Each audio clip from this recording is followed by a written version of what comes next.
और वो आंखें दुनिया की सबसे रूहानी आंखें थीं।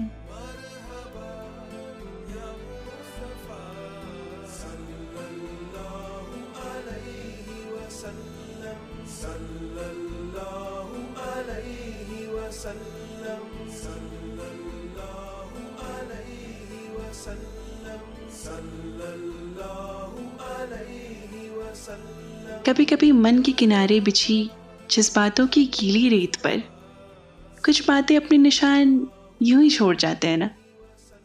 ऐसे निशान जिन्हें हमारा समंदर, जिसे हम शायद जिंदगी का नाम दे सकते हैं, उसकी लहरें भी कभी कभी बहाकर नहीं ले जा पाती। और ये वाकया शायद उन्हीं निशानों में से एक था। क्वारंटीन, साल में पुरजोर इस्तेमाल होने वाला लफ्ज जिसने पूरी दुनिया की शक्ल को तब्दील करने में कोई कमी न रखी थी। लोगों के अंदर छुपी अलग अलग तरह की शख्सियत से ये दुनिया को रूबरू करा रहा था। गमगीन से मौसम में जो बेवजह मुस्कुरा रही थी, वो थी मैं। जी हाँ, अपनी हर कहानी की तरह इस दफा भी मैं ऑड वन आउट ही हूँ। इस क्वारंटीन ने जितनी शिद्दत से सबकी शामत बुलाई थी ना, मेरे लिए किसी मसीहे से कम न था। भाई अब कौन बेवजह रोज सुबह दिन के उसी मोनोटनी के हवाले हो जाए। कभी तो बैठ के दो पल सांसें महसूस करने का भी मौका मिलना चाहिए कि नहीं। अब लोगों की माने तो लोग मुझे आलसी कहते हैं, पर सुन लीजिए, मेरी भाषा में इसे आलसी होना तो कतई नहीं कहते। इसे बस जरा सा रिलैक्स्ड होना कहते हैं, या फिर मिलेनियल टर्म्स में कहा जाए तो चिल होना कहते हैं इसे। खैर, मोनोटनी हर दिन बाहर जाकर ख्वार होने की हो या फिर घर में कैद होने की, मुझे मोनोटनी से खासा कोफ्त होती है। 2 महीने घर में बैठने के बाद अब जरा दिल बाहरी हवा खाने को हो रहा था।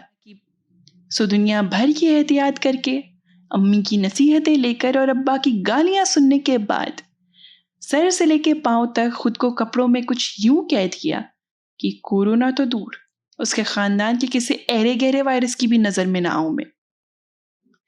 मन चली सी मैं कहाँ चली थी ये पता नहीं, पर घर से बाहर निकलने के ख्याल ने बस दिल खुश कर दिया था। कुछ दूर चलने के बाद ही मैं मार्केट पहुंच चुकी थी। इधर उधर घूमने के बाद अचानक से अजान की आवाज आई मुझे। अजान मुझे बचपन से बेहद पसंद है, तो उसकी आवाज कानों में पड़ते ही एक जानी पहचानी सी मुस्कान मेरे होठों पर आ गई।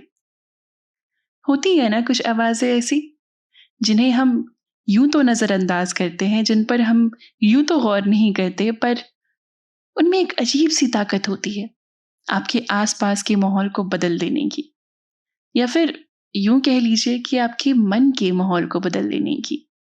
थोड़ी आगे बढ़ी तो सड़क के किनारे बैठी एक औरत ने मेरा ध्यान खींचा। आदतन मैंने उन्हें कुछ पैसे दिए और आगे बढ़ गई। ये आदत मुझे मेरी अम्मी ने डलवाई थी, ये कहकर कि इनकी दुआएं ना लो तो अच्छा शौहर नहीं मिलेगा। पहले तो मैं इन बातों पर हंस देती थी, पर अब ये सोचती हूँ कि हम अपनी खुशी दूसरों में क्यों ढूंढते हैं। क्यों खुश होने के लिए हमेशा एक लाइफ पार्टनर की तलाश होती है। क्यों हमें एक अच्छा लाइफ पार्टनर बनने की तालीम नहीं मिलती जिसकी तवक्को हम अक्सर माशरे से करते हैं। ये सब सोचते हुए मैं अपनी ही धुन में आगे चली जा रही थी कि अचानक सड़क के किनारे एक अधेड़ उम्र के इंसान को नमाज अदा करते हुए देखा। न जाने क्या सूझा मुझे कि मेरे कदम उसी बूढ़ी औरत की तरफ हो चले। मैं उनके पास पहुंची तो उन्होंने एक प्यारी सी मुस्कुराहट से मेरा इस्तकबाल किया। मैंने उनसे पूछा, चाची आपने कुछ खाया? इफ्तार का वक्त हो चला है अब तो। उन्होंने अपना थैला मेरी ओर दिखाते हुए बोला, नहीं बेटा, मेरे पास ये फल है और पानी है। सुबह से पेट में भी दर्द है, अब रोजा खुले तो बस यही खाऊंगी। उनकी आंखों की उदासी ने मेरे अंदर कुछ तोड़ दिया। अचानक खुद पे लदा एक बहुत भारी सा बोझ महसूस करने लगी थी मैं। किताबों में पढ़ा था मैंने कि कभी कभी आप ऐसी रूह से भी मिलते हैं जिनसे आपका पुराना राब्ता होता है। शायद इसीलिए मैं कुछ ऐसा महसूस करना शुरू हो गई थी। मैं मुस्कुराई और उन्हें वहीं रुकने का इशारा करते हुए बगल वाली दुकान की ओर भागी और एक थैला भरकर जो जो समझ में आया सब कुछ खरीद लिया। वापसी में एक अलग सा सुकून था, एक अलग सी तसल्ली, जैसे कि कुछ पूरा सा हो गया हो। मैं चाची के पास पहुंची और वो थैला उन्हें दिया। चाची ने मेरी ओर खुश होकर देखा और मैंने देखी उनकी आंखें, और वो आंखें दुनिया की सबसे रूहानी आंखें थी। सल्लल्लाहु अलैहि वसल्लम।